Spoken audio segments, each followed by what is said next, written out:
Bom dia, meus irmãos, a paz do Senhor a todos. Meus irmãos, vamos abrir a palavra de Deus em Lucas capítulo 18, a partir do versículo 9. Lucas, capítulo 18, a partir do verso 9. Esse é o nosso texto base dessa manhã. Um texto que eu confesso que eu gosto muito. Eu já preguei sobre essa parábola. Se eu não estiver enganado, eu já preguei sobre essa parábola 3 vezes. Eu adoro essa parábola. Adoro essa parábola.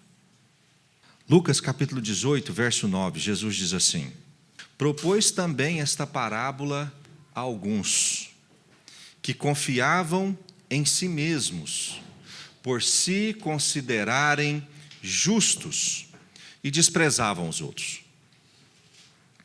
2 homens subiram ao templo com o propósito de orar. Um fariseu e o outro publicano. O fariseu, posto em pé, orava de si para si mesmo, desta forma: ó Deus, graças te dou, porque não sou como os demais homens, roubadores, injustos e adúlteros, nem ainda como este publicano. Jejuo 2 vezes por semana e dou dízimo de tudo quanto ganho.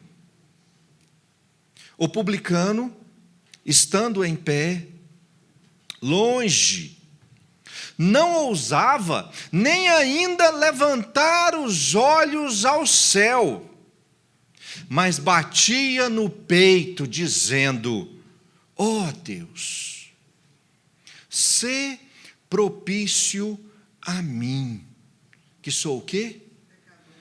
Pecador. Digo-vos, Jesus dizendo, que este desceu justificado para a sua casa. Quem desceu justificado para a sua casa? Quem? Quando ele fala, digo-vos que este, português básico para quem vai passar em concurso, digo-vos que este, ele está falando de quem? De quem ele tinha acabado de mencionar. Este, o mais próximo. Digo-vos que este desceu justificado para a sua casa, e não aquele. Português básico, quando ele se refere àquele, ele está se referindo a quem? Ao mais distante, que é quem? O fariseu. Porque todo o que se exalta será humilhado, mas o que se humilha será exaltado. Só até aí. Eu acho essa parábola linda. Linda. Porque a oração do publicano, ela é tão simplória. Tão simplória. Mas a simplicidade não é proporcional à verdade. Ele falou com verdade diante do Senhor, e o Senhor o justificou. Mas vamos entender, você sabe o que é um fariseu? O que é um fariseu? Vou começar de trás para frente. O que é um publicano? Vocês sabem o que é um publicano? Um publicano era um judeu, ou seja, fazia parte do povo de Deus, que trabalhava fazendo o quê? Coletando impostos. Então ele era um judeu que coletava impostos, mas naquela época ele coletava impostos para quem? Para Roma, que era uma nação dominadora sobre Israel.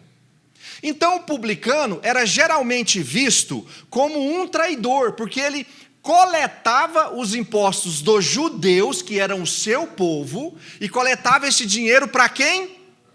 Para Roma. E além disso, naquela época não existiam softwares de controle, nem câmeras de segurança. Então, geralmente, quem coletava impostos fazia o quê? Os coletores de impostos geralmente eram pessoas ricas, não porque ganhavam um bom salário. Por que que elas eram pessoas ricas? O jeito mais legal de falar, né, o caixa 2. Geralmente, não integralmente, não todos, mas geralmente eles eram corruptos. Eles desviavam uma parte para si. Nós temos 2 publicanos muito famosos no Novo Testamento. Vestibular para você entrar no céu. Quem são os 2 publicanos muito famosos do Novo Testamento? Mateus, um dos discípulos, ele era publicano. E outro? Zaqueu. Zaqueu também era 2 judeus que coletavam impostos para Roma. E por isso, eles eram vistos pelos fariseus como traidores. Não só como corruptos, mas como traidores do seu povo. E quem eram os fariseus? Os fariseus. Os fariseus eram um grupo religioso que tinha como principal característica a observância criteriosa da lei de Moisés. Eles eram muito ligados aos velhos costumes, atendiam a todos os velhos costumes, e Jesus, em muitas situações, chama os fariseus de hipócritas, porque geralmente eles observavam a lei naquilo que... E quem observa a lei pela metade não observa? Nada. Ou você atende a lei por completo, ou você não atende. Os fariseus eram os fiéis cumpridores da lei de Moisés, de acordo com eles. Fariseu gostava de publicano. Meu irmão, quando encontrava era espada e fogo e capoeira e rodava o pé. O fariseu não suportava publicano, não suportava. Os fariseus os viam como os traidores, e a principal perseguição, implicância de um fariseu para com um publicano, era justamente a questão da traição ao povo, não é nem questão da corrupção.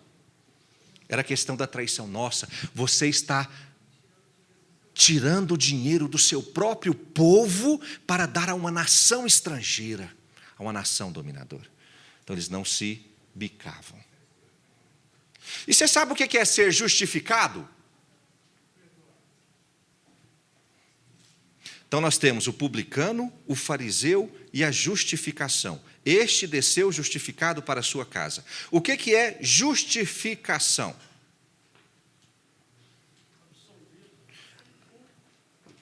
A palavra mais completa é absolvição. É o movimento de Deus, e muitos teólogos usam o termo jurídico. É o movimento jurídico da parte de Deus, porque é de acordo com a lei de Moisés. Então é o movimento jurídico da parte de Deus para tornar justo aquele que é injusto. Não pelos seus próprios atos, mas o processo de justificação tem um ator em si, que sem ele não funciona. Quem é? Jesus. Nós falamos na semana passada. Nós somos capazes de pagar pelos nossos erros. Quem nos justifica? Jesus. Ele nos torna justos, mesmo sendo injustos. Então Jesus termina essa parábola dizendo que o publicano desceu justificado para a sua casa, enquanto o fariseu não. Significa que Deus justificou o publicano, mas Deus não justificou o fariseu. Estamos entendendo? Gente, para vocês entenderem a hipocrisia de um fariseu, um rabino famoso chamado Simeão ben Joccai. Vocês já ouviram falar?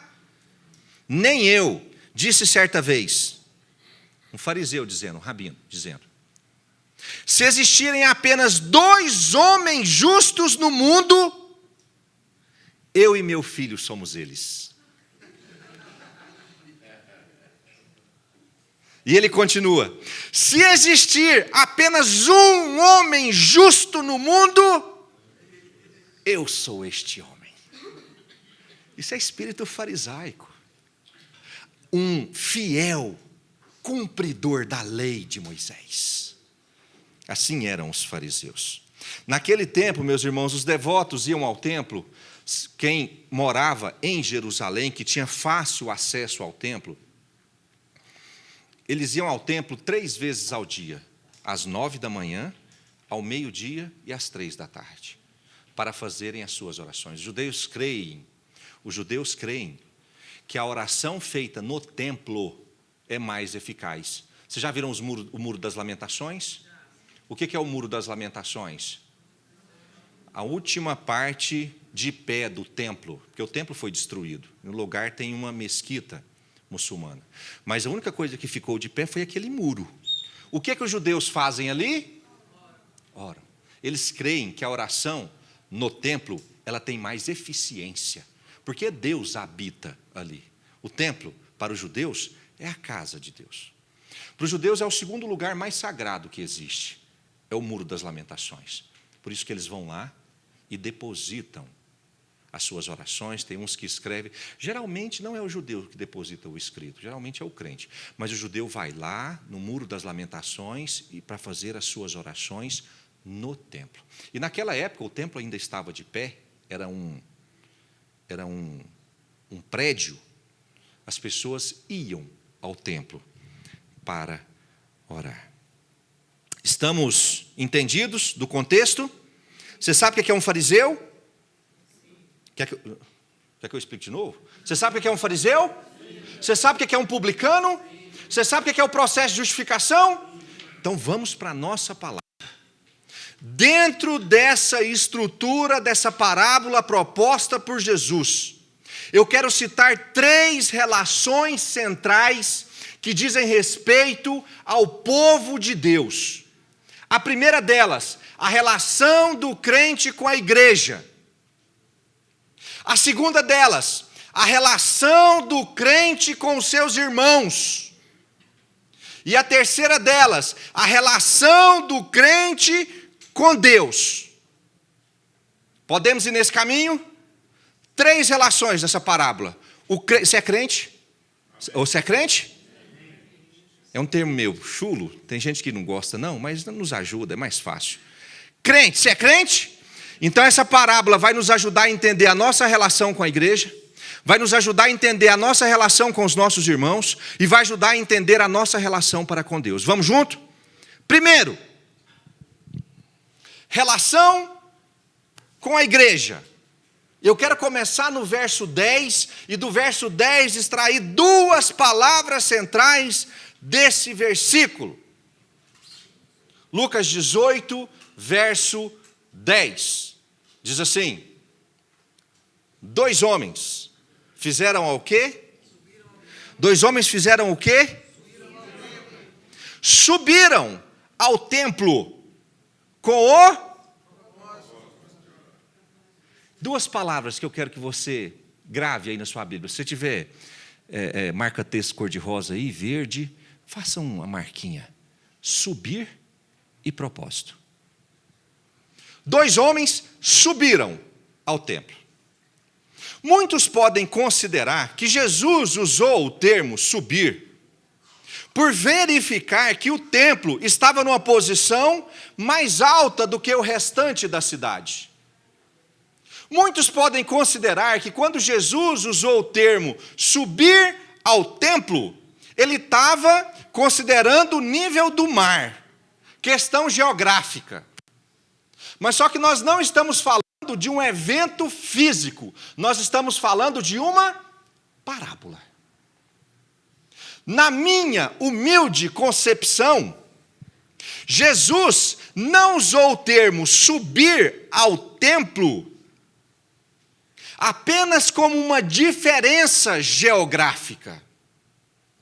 Na minha concepção, Jesus usou o termo 2 homens subiram ao templo para evidenciar ao nosso coração, à nossa consciência,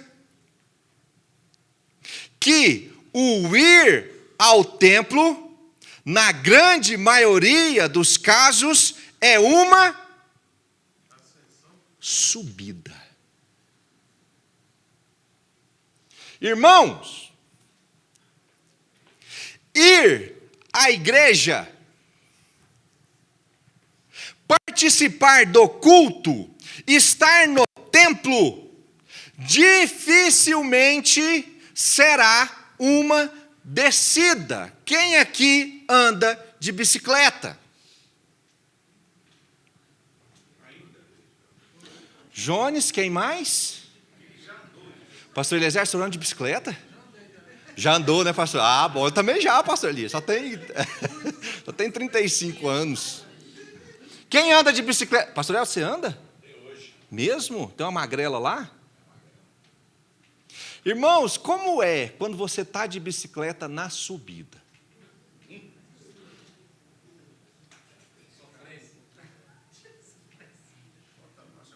Aí tem um negócio lá de marcha. Inventaram esse negócio de marcha, né? Aí para ficar mais leve, você bota uma marcha mais o quê, Jones? Mais baixa ou mais alta? Para ficar mais leve. Só que é interessante, gente. Você põe, você põe lá nos 52 dentes na maior da pequenininha. Mas você não sai do lugar. Aí você fica aqui. Levinho, mas só que você vai ali centímetro a centímetro. Eu não sei se mais cansa ou se você fica mais fácil, mas você não sai do lugar. Que é o que vai devagarzinho, certo? Porque subida é sinônimo de dificuldade. Tem um termo, um ditado popular que diz que na descida todo, porque descida é mais fácil. Agora, nós precisamos entender que o nosso movimento de buscar a presença de Deus, ele não é uma descida, ele é uma subida.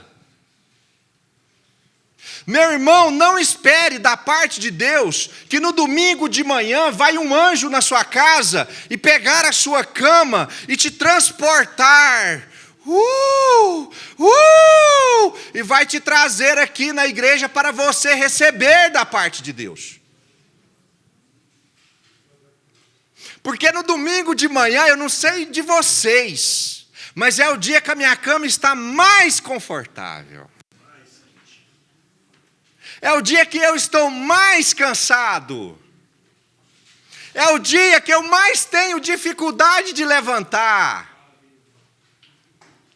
É o dia em que minha garganta dói. É o dia em que eu acordo com o estômago meio ruim. Porque existe um certo nível de dificuldade da nossa parte quando há a busca do Senhor. Irmão, não espere facilidade no seu movimento de ir buscar ao Senhor. Ele sempre foi e ele sempre será debaixo de resistência. O mundo conspira para que você não siga ao Senhor. Você sabia disso? Você sabia disso? Irmãos, o universo conspira para te levar para o inferno. E deixa eu te falar um negócio aqui. Irmão, ir para o inferno não é descida não, é ladeira. Rapaz, mas para você ir para o inferno, irmão, você não precisa nem pegar no guidão. Você solta as mãos igual o Titanic. E deixa a ladeira te levar. Quem acha que é neutro, irmão, não existe neutro. Quem acha que está no automático sendo conduzido ao céu, aprenda aí. Se você está no automático sem nível de esforço, você não está indo para o céu. Você está sendo conduzido para o inferno. Porque o seu caminho para o céu é subida. Para aquilo que te afasta de Deus, o caminho é de descida. Mas para aquilo que te aproxima de Deus, o caminho é morro acima. O próprio Jesus testifica isso. Bota para mim, Esther, por favor, em Mateus 7,13, que ele diz assim: entrai pela porta sossegada. Mateus 7,13. Entrai pela porta, larga é a porta, e espaçoso o caminho que conduz para a perdição, e são muitos os que entram por ela. Porque estreita é a porta, e apertado o caminho que conduz para a vida, e são poucos os que acertam com ela. Irmão, o caminho que te leva para a presença do Senhor é debaixo de esforço. Irmãos, o caminho que te leva à presença do Senhor é morro acima, é esforço. Só que tem dias em que nós estamos igual o Salmo 122, você tem fácil aí, Esther, Salmo 122? Tem dia que a gente acorda para ir na igreja assim, ó. Tem dia que a gente está assim. Alegrei-me quando me disseram, vamos à casa do Senhor. Tem dia que nós somos Salmo 122. Mas tem dia também que a gente é Hebreus 10, 25. Que é assim: não deixemos de congregar-nos. Tem dia que a gente acorda. Alegrei-me quando me disseram, vamos à casa do Senhor. Tem dia que a gente acorda no costume de alguns, eu não preciso ir na igreja todo domingo. Para que isso ir na igreja toda vez? A proporção, tem dia que eu acordo Salmo 122 e tem dia que eu acordo Hebreus 10, varia de pessoa para pessoa. Tem gente que é 90% Salmo 122, toda vez que tem celebração ou célula, ele está alegre para ir para a presença do Senhor. E em poucas ocasiões ele está em Hebreus 10, 25, no costume de alguns que não querem congregar. Eu não sei qual que é a sua proporção, mas vai ter dia que realmente a marcha não vai ser de 52 dentes, vai ser 104. Vai ser mais fácil de eu participar. Mas não é nesses dias que a sua fé será aprovada. Você sabe no dia que a sua fé será aprovada? No dia de Hebreus 10, 25. O dia que você estiver pronto e não tiver marcha na sua bicicleta, para você subir a ladeira acima. É nessas ocasiões que a sua fé é provada. Tem fases da nossa vida que a gente está mais Salmos. Tem partes da nossa vida que a gente está mais Hebreus. Mas só que a questão é a gente entender que no dia que nós estamos mais Hebreus, vai ser exigido mais esforço e nós não vamos sucumbir diante desse esforço. Irmão, se você acordou em determinado domingo, Hebreus 10, naquele domingo não quer dizer que não é para você estar aqui. Naquele domingo não quer dizer que Deus te deu um atestado. Naquele domingo não quer dizer que Deus quer que você curta mais sua cama. Naquele domingo quer dizer que Deus espera que você se esforce à medida de procurar a presença do Senhor. Então prepare-se para subir. Tem crente que fica mais ou menos a vida inteira, porque a vida dele é 50% Hebreus e 50% Salmos. Tem dia que ele quer, tem dia que ele não quer, pastor Elton. E o dia que ele não quer, ninguém faz ele levantar da cama para ir para a igreja. Parente já chegou na sua casa no dia de celebração? Vizinho. Acontece tudo no dia de célula. Um dia antes da célula já fica assim, Senhor, me ajude que o dia amanhã vai ser intenso. que acontece tudo para te tirar da presença do Senhor. Mas nós precisamos entender, queridos, buscar a presença do Senhor vai exigir de nós esforço. Mateus 11, 12. Vamos ler juntos? 1, 2, 3 e...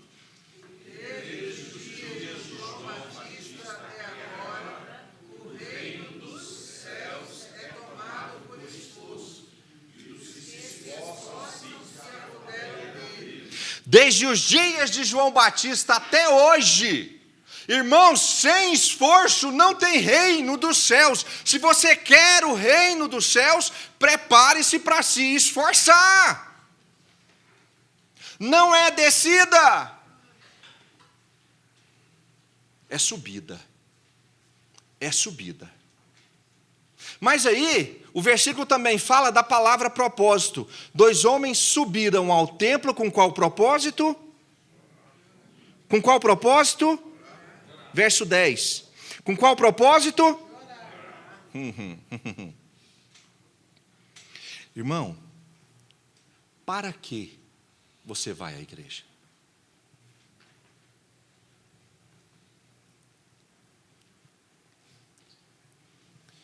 Irmão, para que você vem à igreja?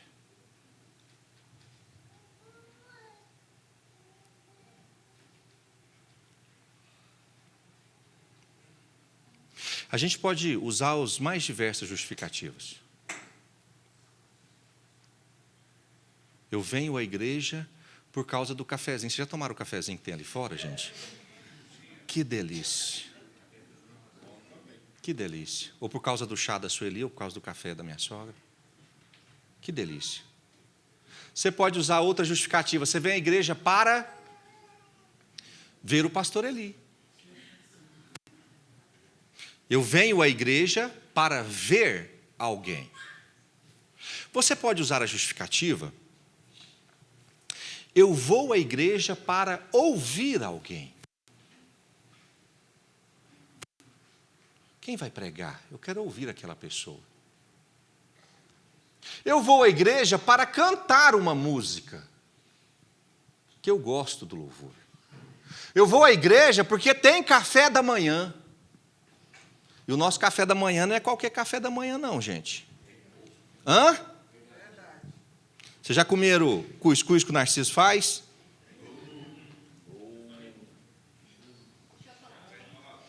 O chocolate quente.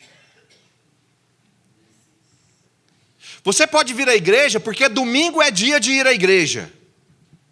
Cumprir o ritual do domingo. Irmão, você vem à igreja para quê?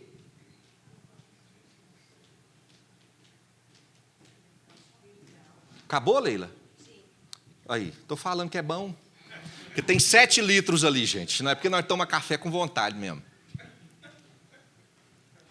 Irmão, você vem à igreja para quê?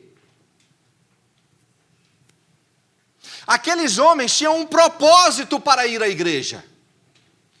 E Jesus estabelece na parábola que eles subiram à igreja, foram ao templo com o propósito de... Irmão, a nossa motivação básica para se subir ao templo de Deus precisa ser a nossa relação com Deus. Não é a relação com o café, não é a relação com a pregação, não é a relação com a pessoa, se você gosta de alguém aqui, não é a relação com o ambiente, com o ar-condicionado. O nosso propósito para vir à igreja é único e exclusivamente o Senhor. Posso ouvir um amém aí? Amém. Porque se você vir por causa do café, você pode sair frustrado. Se você vir por causa do ambiente, você pode sair frustrado. Se você vir por causa do pregador, você pode sair frustrado. Mas se você vir por causa do Senhor, você não sai deste ambiente frustrado. Propósito. Propósito. Você se esforça, sobe morro acima para estar no templo e chega aqui, a sua motivação, o seu desejo está errado e você sai frustrado. Irmãos, a nossa relação com a igreja precisa ser a busca incessante do Senhor. A Tati falou no louvor hoje, adoração. A adoração. Mas nós vivemos numa fase muito preocupante, onde as igrejas têm se preocupado mais em se tornarem espetáculos, um local de entretenimento. Os arquitetos, eu não sei se eu posso chamar de arquitetos, mas aqueles que são especialistas em cuidar de ambientes de igreja, em desenhar ambientes de igreja, eles chamam os designers de igreja. Muito bem, irmão Sérgio. Os designers de igreja chamam esse movimento de imersão. O ambiente precisa provocar na vida da pessoa um estado de imersão. Aí você sabe o que eles fazem? Colocam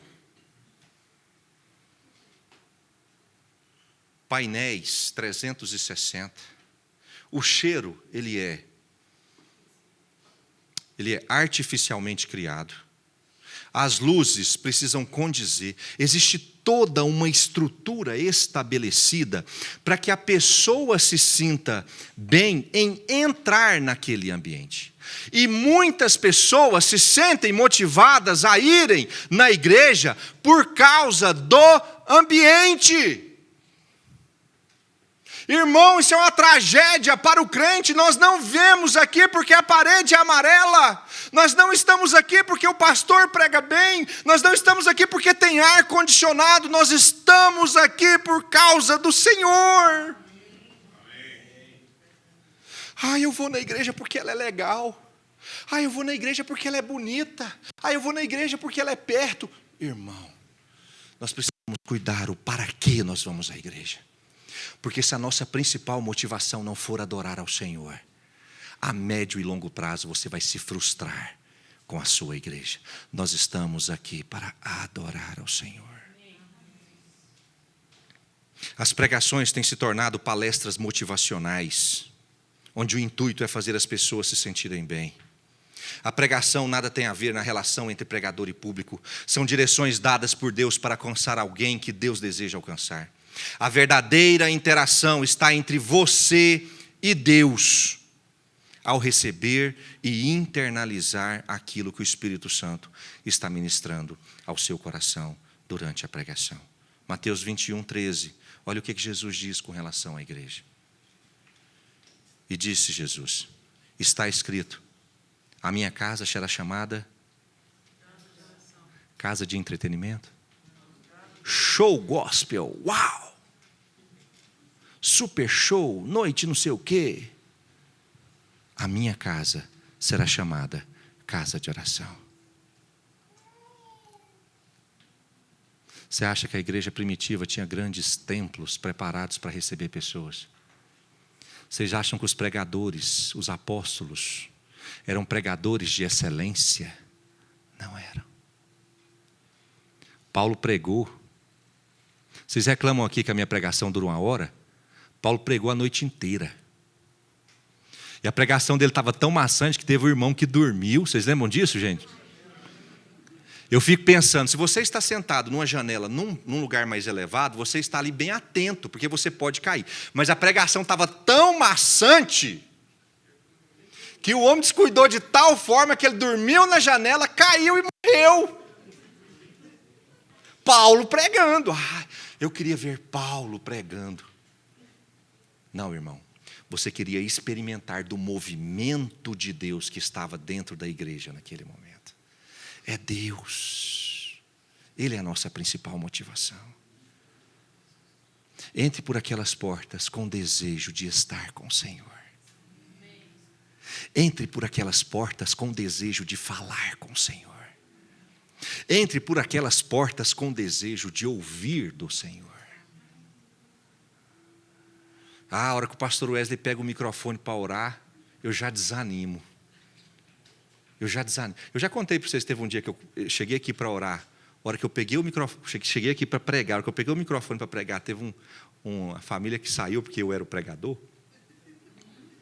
Vocês sabiam dessa história? A família inteira se levantou e foi embora, porque eu era o pregador. Que eu não gosto.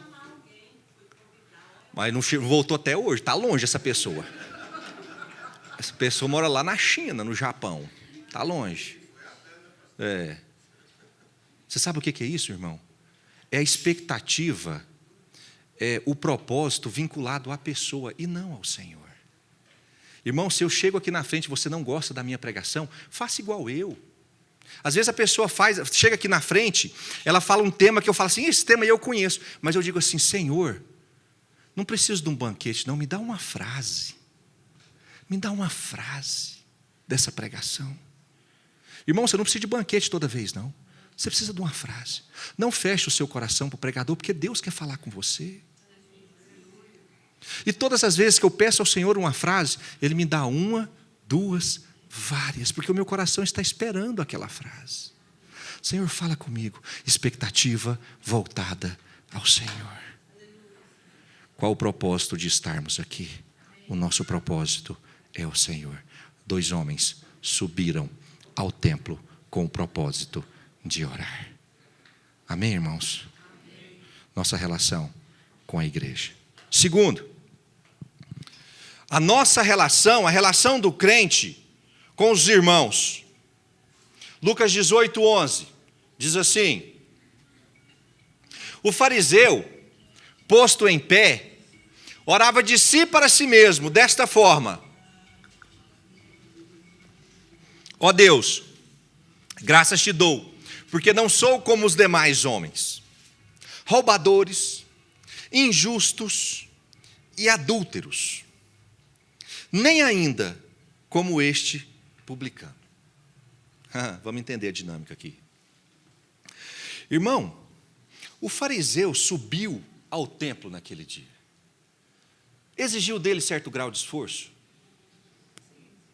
Exigiu, gente? Tem gente que não chega nem aos pés do fariseu, que ele não consegue nem se esforçar para ir à igreja. Nota boa para o fariseu, média boa. Gente, o fariseu está joinha. Ele levantou da sua casa e foi ao templo orar. Ótimo. Jesus fala que o fariseu foi com o propósito de orar. Qual que é a nota do fariseu? Hein? Ele não foi com o propósito de ouvir nada. Qual que é a nota do fariseu? Mas só que quando ele chega no templo, você sabe quem que ele encontra? A hora que ele entra no templo, às vezes suado, porque era muito quente durante o dia, e ele usava roupa, aquelas roupas do sacerdote, a estola. Talvez o fariseu chegou todo suado, cansado. Talvez era a oração das 3 da tarde, ele já tinha participado das 9, da do meio-dia, ele estava na das 3. Cansado, ele chega no templo. A hora que ele entra no templo, quem que ele vê? Rapaz, ele ia encontrar o publicano no templo, promoveu um estrago na oração do fariseu. Aí ele vai orar. Olha como é que ele faz a oração dele. Aí ele vai orar. Gente, até aqui, até ele chegar no templo, nota boa para ele, não é? Vai para o céu, não vai, gente? Subiu ao templo, propósito de orar. Até aqui. Aí ele começa a oração, ele vê o publicano, ele começa a oração. Ele diz assim: ó Deus, graças te dou, porque não sou como os demais homens, roubadores. Ele está falando de quem? Gente, ele está falando de quem? Senhor, graças te dou, porque eu não sou como os demais homens, injustos. Irmãos, ele está falando de quem? Irmãos, aí ele continua: eu não sou como os demais homens, adúlteros. A palavra adúlteros, ela vem do grego moikos, que quer dizer infiel a Deus, traidor. Irmãos, eu não sou como os demais homens, traidores, adúlteros. Irmãos, ele está falando de quem? Mas talvez Deus não entendeu. Deus, eu acho que talvez o senhor não entendeu de quem eu estou falando. Aí ele termina a frase assim: nem como este publicano. Senhor, eu estou falando, é do publicano. Nós não sabemos se o real motivo do fariseu subir ao templo naquele dia para orar era essa oração que ele queria fazer.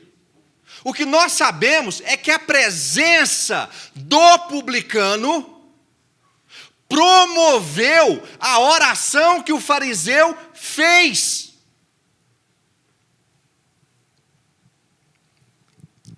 O que sabemos é que a presença do publicano direcionou a oração do fariseu. E eu vou mais longe.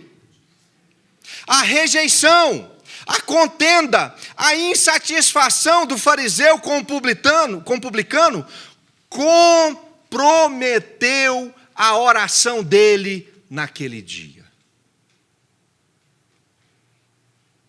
Ai, ai, ai. O fariseu havia feito o esforço na medida certa, ele subiu. Ele estava no lugar certo, correto, que era o templo, que era o lugar onde ele acreditava que a oração era mais eficiente. Ele ficou de pé.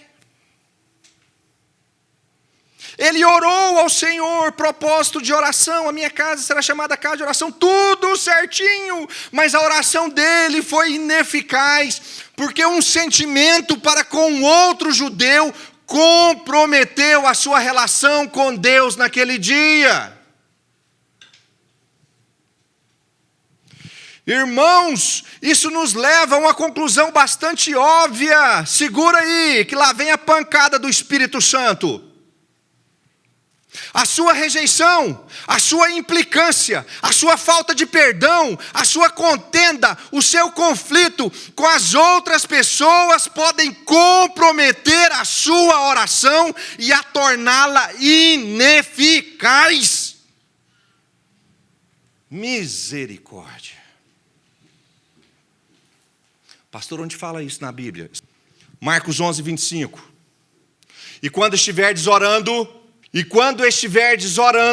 se tendes alguma coisa contra alguém, façam o quê? Para que o vosso Pai Celestial vos perdoe as vossas ofensas. Agora olha o tamanho da responsabilidade no que ele continua dizendo. Mas se não perdoardes, também vosso Pai Celestial não vos perdoará as vossas ofensas. Agora eu te pergunto, por que o fariseu não foi justificado? Por que o fariseu não saiu justificado do templo? É porque o coração dele estava envenenado contra o publicano. Mateus 6,14, me ajuda, Esther. Se perdoardes aos homens as suas ofensas, também vosso Pai Celeste vos perdoará. Se, porém, não perdoardes os homens as suas ofensas, tampouco vosso Pai Celestial vos perdoará as vossas ofensas. Mateus 5, 23. Se, pois, ao trazeres ao altar a tua oferta, ali te lembrares de que teu irmão tem alguma coisa contra ti, deixa perante o altar a tua oferta, vai primeiro reconciliar-te com teu irmão, e então voltando, faze a tua oferta. Muitos acham que o sacrifício de subir ao templo já é suficiente. Muitos acham que orar, ler a Bíblia e estudar são suficientes. Mas nós ignoramos que a base do perdão de Deus, a nossa justificação, está na nossa capacidade de perdoar e aceitar as outras pessoas. Você sabe por que a oração do fariseu foi comprometida naquele dia? Porque o coração dele estava envenenado com relação ao publicano. Irmãos, o maior esforço que Deus vai requerer de você, e nada tem a ver com a subida. Ah, pastor, mas eu estou subindo. Irmãos, o maior esforço que Deus vai requerer de você em nada tem a ver com ficar em pé no templo. Irmãos, o maior esforço que Deus vai requerer de você em nada tem a ver com orar intensamente o tempo todo. O maior esforço que Deus espera da sua parte está na sua capacidade de perdoar e aceitar. Ai, ai, ai. Ai, ai, ai. Tem gente com o coração fechado para outras pessoas, que cumprem todos os rituais, os ritos evangélicos, vai à igreja, dá o dízimo, ora, canta, busca a presença do Senhor, mas promove uma oração ineficaz, porque antes de orar, Deus espera que você perdoe o seu irmão. Irmãos, vocês conseguem entender a profundidade disso? Você tem algo contra alguém? Irmão, você tem algo contra alguém? Irmão, você está com falta de perdão para com alguém? Pois o Espírito Santo hoje está dizendo ao seu coração, antes de chegar diante do Senhor e orar, libere o perdão a essa pessoa. Limpe o seu coração. Limpe o seu coração. Subir ao templo é fácil, orar é fácil. Mas o verdadeiro esforço que Deus espera de você é que você seja capaz de estar com o coração livre com relação aos seus irmãos. Posso ouvir um amém? Amém. Posso ouvir um amém? Amém.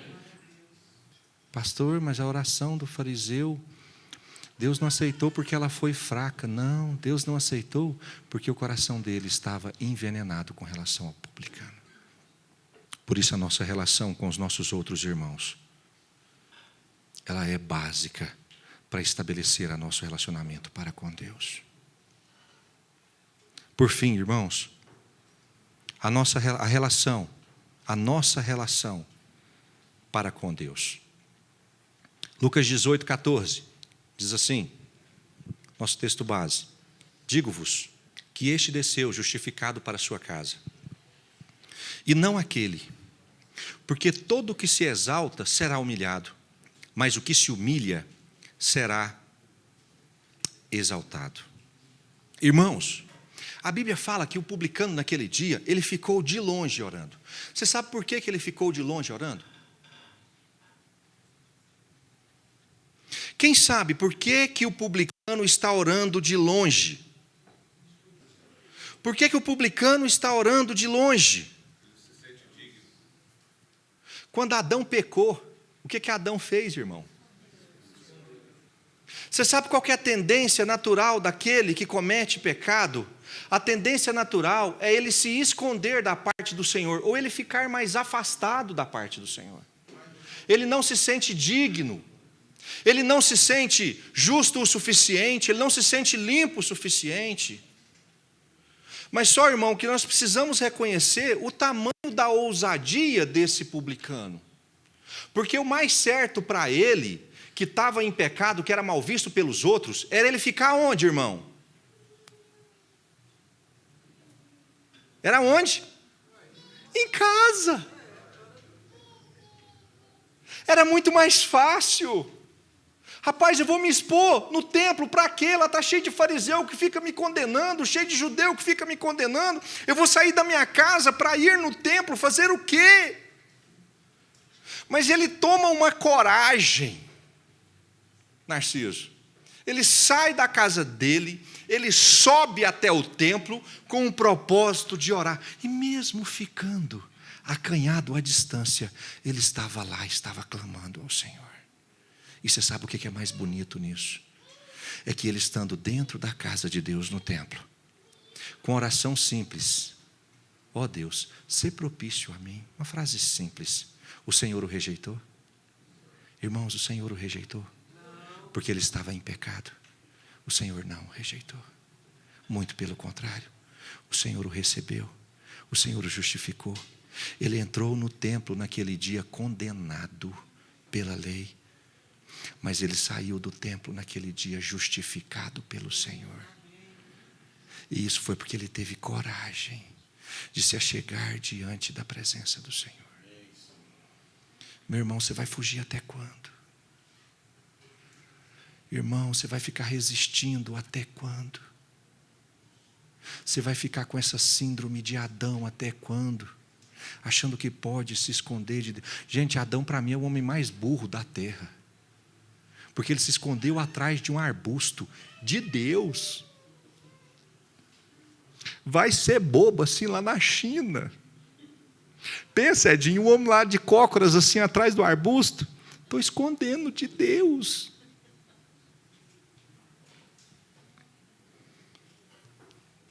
Você vai se esconder. Você vai se esconder até quando? Você sabe o que eu quero te incentivar hoje? Se você entrou aqui dentro com esse sentimento de que não é digno, de que precisa ficar de longe, de que Deus não vai ouvir as suas orações, de que Deus não vai se humilhar para chegar diante da tua presença, de que você não é capaz de receber o perdão de Deus. Irmãos, Deus o chamou aqui hoje para dizer que Ele quer justificar e santificar a sua vida. Este saiu justificado. Você sabe a lei que te condena para o inferno? Você sabe a lei que te condena para você nunca mais ter alegria nessa vida? Essa lei, ela foi revogada através do sacrifício de Jesus, para que você pudesse ser justificado nele. Então dê um passo de fé, irmão. Dê um passo de fé. Deus não resiste. Muito pelo contrário, Ele habita no alto e santo lugar, mas Ele habita também com contrito e abatido de espírito. Você que está longe, cheio de pecado, cheio de sensação de separação, o Senhor quer te trazer para junto dele de novo. Deus sempre desejou receber e te perdoar e te justificar. O Senhor não rejeita ninguém. Mateus capítulo 11, verso 28, diz assim: afastem-se de mim, vinde a mim. Você está longe, irmão? Você está distante, igual estava o publicano? Olha o chamado do Senhor hoje: vinde a mim. Todos os que estáis cansados e sobrecarregados, e eu... A palavra de Deus diz que há mais alegria no céu por um pecador que se arrepende do que de 99 justos que não precisam de arrependimento. Irmão, o Senhor deseja, o Senhor anseia sarar a sua vida, perdoar o seu pecado e te justificar. Além da aceitação no nosso relacionamento com Deus, Lucas 18:11 diz assim: o fariseu, posto em pé, orava de si para si mesmo desta forma: ó Deus, graças te dou, porque não sou como os demais homens, roubadores, injustos e adúlteros, nem ainda como este publicano. Havia um engano no centro de referência do fariseu. O fariseu errou feio em se considerar bom o suficiente, tendo como parâmetro quem? Gente, crente gosta de fofoca. Vocês sabiam que a igreja tem cocaína? Sabe qual que é a cocaína da igreja? A fofoca. Tem gente que é viciado em fofoca. Tem gente que adora uma fofoca. E eu fiquei outro dia pensando, por que crente gosta de fofoca? Se a Bíblia fala que não é bom, que é pecado, por que crente gosta de fofoca? Por que crente gosta de saber dos problemas na vida dos outros? Você sabe qual foi a conclusão que eu cheguei, irmão? Porque assim como uma droga causa satisfação quando você a usa, o crente, quando ele recebe uma fofoca, ele se sente satisfeito. Você sabe por quê? Porque ele gosta, ele se agrada de ver a desgraça na vida dos outros, para usar como parâmetro a sua própria, e aquilo lhe traz satisfação. Ah, o pastor está passando por essa dificuldade com o filho. Ah, mas eu não. Eu não. Ah, o irmão Sebastião foi pego no boteco bebendo 51. É mesmo? Nossa! Mas eu não. Eu não bebo 51 no boteco. Ah, você sabia que o fulano de tal traiu a esposa? É mesmo? Ah, mas eu não traio a minha esposa. Você sabe o que é isso, gente? Isso é droga. É uma satisfação você saber que não está vivendo o que os outros estão vivendo. Assim como o publicano naquele dia, ele se sentiu satisfeito, porque ele considerava o publicano ladrão, injusto e traidor. E ele não era, não sou como ele. Satisfação. Só que o centro de referência está errado. Irmãos, nós não fomos chamados para ser melhores que os nossos irmãos. A nossa referência não é o irmão, não é o pastor, não é o papa, não é o apóstolo. A nossa referência é Jesus. Amém.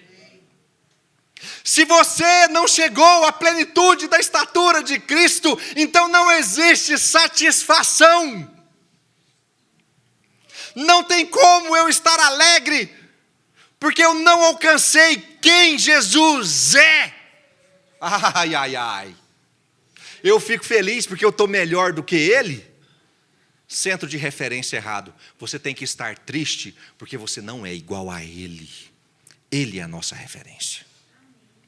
Porque no dia que você olhar a sua vida e se comparar a única oração que vai conseguir sair da sua boca é: Senhor, sê propício a mim, um pecador. O dia que a sua referência for Jesus, o dia que o seu foco for Jesus, eu não alcancei ainda o que é ser um servo de Jesus. A única oração que vai conseguir sair da sua boca: Senhor, tem misericórdia da minha vida, porque eu estou muito longe daquilo que o Senhor gostaria que eu fosse. Senhor, eu estou muito longe daquilo que o Senhor espera de mim. A nossa satisfação não está na comparação com as outras pessoas. A nossa insatisfação está que nós ainda não somos como Jesus foi. Eu posso ouvir um amém? Por isso, se você é viciado nessa droga chamada fofoca, porque isso te traz satisfação, abra mão disso e busque a referência certa. A nossa referência é Jesus. Por isso, o centro de referência nas nossas orações jamais pode ser nós mesmos e jamais podem ser outros homens. Nosso centro de referência é Jesus. Diga para a pessoa que está do seu lado: você tem que ser como Jesus. Convicção, irmão. Diga de novo com convicção. Efésios capítulo 4, verso 13. Até que todos cheguemos à unidade da fé e do pleno conhecimento do Filho de Deus. Até que todos cheguemos à perfeita varonilidade. Até que todos cheguemos à medida da estatura, da plenitude de Cristo. Qual que é a nossa meta? É chegar ao quê? À perfeita varonilidade, à medida da estatura, da plenitude de Cristo. Para que não mais sejamos como meninos, agitados de um lado para o outro e levados ao redor por todo o vento de doutrina, pela artimanha dos homens, pela astúcia com que induzem ao erro. Mas, seguindo a verdade em amor, cresçamos em tudo naquele que é a cabeça, ou seja, quem? Ele é a nossa referência, Ele é o nosso foco, Ele é a nossa meta. O dia que você for igual a Jesus, você alcançou a plenitude. Tem alguém aqui que já alcançou? Que eu quero dar um abraço no final? Alguém já alcançou? Alguém já alcançou? Até que todos. Por isso nós vamos continuar perseverando até que todos nós cheguemos à plenitude, à medida, à semelhança de Jesus. Vamos ficar de pé. Irmão, como está a sua relação para com a igreja? Você está pronto para subir o morro? Você está pronto para o propósito correto? Irmão, como está a relação sua com seus irmãos? A sua oração tem sido eficaz? Você tem sido justificado através das suas orações? Irmão, como está a sua relação com Deus?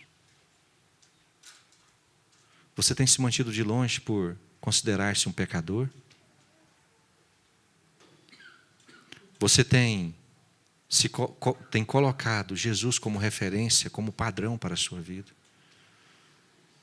Relação com a igreja, relação com os nossos irmãos e relação com Deus.